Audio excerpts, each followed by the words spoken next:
Israel और middle east में चल रहा तनाव पिछले कई सालों से दुनिया की सुर्खियों में है। गजा, लेबनान, यमन और ईरान जैसे इलाकों में इजराइल के सामने कई चुनौतियां खड़ी हो रही हैं। इजराइल के प्रधानमंत्री बेंजामिन नेतन्याहू ने गजा में हमास को खत्म करने और बंधकों को छुड़ाने का एक एजेंडा बनाया है, एक टारगेट बनाया है, लेकिन अब वो एक साथ कई मोर्चों पर उलझते हुए नजर आ रहे हैं। लेबनान में हिजबुल्लाह ने फिर से ताकत दिखाई है, यमन से मिसाइली हमले हो रहे हैं और ईरान खुलकर इजराइल के खिलाफ बयान दे रहा है। इसके साथ ही इजराइल के अंदर भी लोग गजा में जंग को खत्म करने और बंधकों को वापस लाने की मांग कर रहे हैं। तो चलिए इस मुद्दे पर बात करते हैं। 7 अक्टूबर 2023 को हमास ने इजराइल पर बड़ा हमला किया था, जिसमें 1200 लोग मारे गए थे और 250 लोग बंधक बनाए गए थे। इसके जवाब में इजराइल ने गजा में एक बड़ा सैन्य अभियान शुरू किया। नेतन्याहू ने कहा कि उनका मकसद हमास को पूरी तरह से खत्म करना और सभी बंधकों को छुड़ाना है। इजराइल ने गजा में भारी बमबारी की, जिसमें हजारों लोग मारे गए और शहर तबाह हो गए। इजराइल की सेना ने टैंक, बख्तरबंद गाड़ियां और हेलीकॉप्टर्स का इस्तेमाल किया। नेतन्याहू का दावा है कि गजा पर 100% कब्जा उनका एक मेन एजेंडा है, उनका मेन इरादा है, लेकिन 700 दिन बाद भी हमास पूरी तरह से खत्म नहीं हुआ है।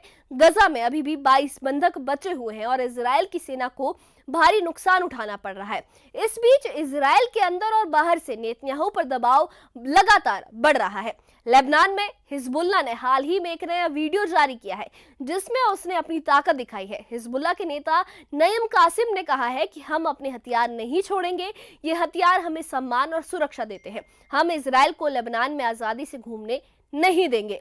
हिजबुल्लाह ने पहले भी इजराइल के खिलाफ लड़ाइयां लड़ी हैं, लेकिन 2024 में इजराइल ने हिजबुल्लाह के कई बड़े नेताओं को मार गिराया था।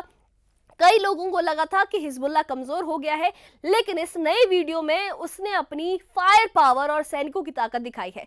नईम कासिम ने नेतन्याहू को ये चेतावनी दी है कि हिजबुल्लाह जंग के लिए तैयार है और दक्षिण लेबनान पर इजराइल का कब्जा नहीं होने देगा। हिजबुल्लाह ने यह भी कहा है कि वो इजराइल को अपनी जमीन से खदेड़ेगा, हमले रोकेगा और पुनर्निर्माण शुरू करेगा। इजराइल को यमन से भी चुनौती मिल रही है। यमन के हूथी विद्रोही इजराइल पर बैलिस्टिक मिसाइलों से हमले कर रहे हैं। इन हमलों का जवाब देने के लिए इजराइल ने यमन की राजधानी सना में भारी बमबारी की। इन हमलों में राष्ट्रपति भवन, बिजली संयंत्र और तेल के गोदाम निशाना बने हैं। इजराइल के F-15 जेट्स ने 2000 किलोमीटर दूर तक जाकर ये हमले किए हैं, जिसमें अमेरिका से मिले MK-84 बंकर बस्टर बमों का इस्तेमाल हुआ है। इन हमलों में 6 लोग मारे गए हैं और करीब 100 लोग घायल हुए हैं। नेतन्याहू ने कहा है कि हूती विद्रोहियों को हर हमले की कीमत चुकानी पड़ेगी, लेकिन यमन के हमले रुक नहीं रहे, क्योंकि हूतियों को ईरान से हथियार और समर्थन मिल रहा है। ईरान के सर्वोच्च नेता अयतुल्ला अली खामनेई ने कहा है कि यमन जो कर रहा है वो सही है। गजा में तबाही के लिए इजराइल को सजा मिलनी चाहिए। ईरान और इजराइल के बीच तनाव भी चरम पर है। जून 2025 में ईरान ने इजराइल पर मिसाइली हमले किए थे, जिसके जवाब में इजराइल ने तेहरान और अन्य शहरों पर हमले किए थे। अब यमन पर हमले के बाद ईरान ने फिर से इजराइल के खिलाफ बयान दिए हैं। ईरान का कहना है कि वो यमन के हूतियों का साथ देगा और इजराइल के खिलाफ कार्रवाई करेगा। इजराइल के रक्षा मंत्री इजराइल कॉटेज ने कहा है कि हम यमन और ईरान के हथियार सप्लाई नेटवर्क को निशाना बनाएंगे, लेकिन ईरान जैसे बड़े देश के साथ जंग आसान नहीं है। इजराइल को डर है कि अगर ईरान पर बड़ा हमला हुआ तो ये तनाव पूरे मिडल ईस्ट में फैल सकता है। फिर भी नेतन्याहू ने ये संकेत दिया है कि वो ईरान पर और सख्त कार्रवाई का प्लान कर रहे हैं और सख्त कार्रवाई की योजना बना रहे हैं।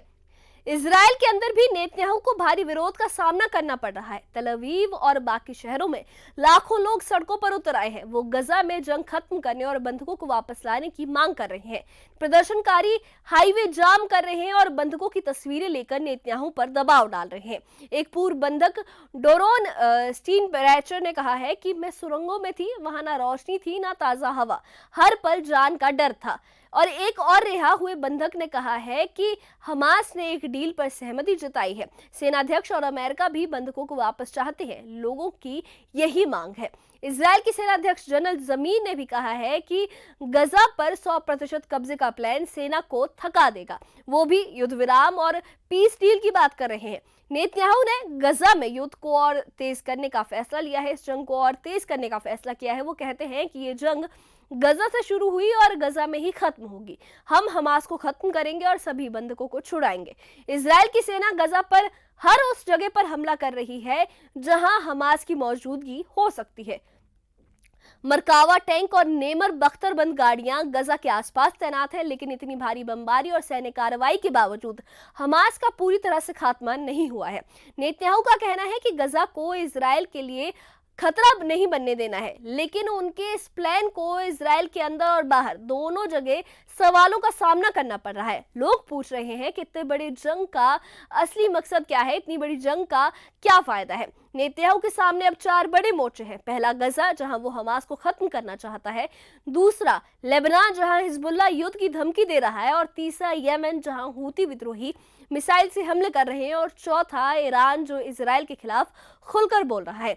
इन चारों मोर्चों को एक साथ संभालना आसान नहीं है। गजा में हमास अभी भी सक्रिय है, एक्टिव है, और हिजबुल्लाह ने लेबनान में अपनी ताकत दिखाई है। यमन के हमले इजराइल के लिए लंबी दूरी की चुनौती है, और ईरान का समर्थन इन सभी मोर्चों को और मजबूत कर रहा है। अगर इजराइल ने ईरान पर बड़ा हमला किया तो ये जंग पूरे मिडिल ईस्ट में भी फैल सकती है।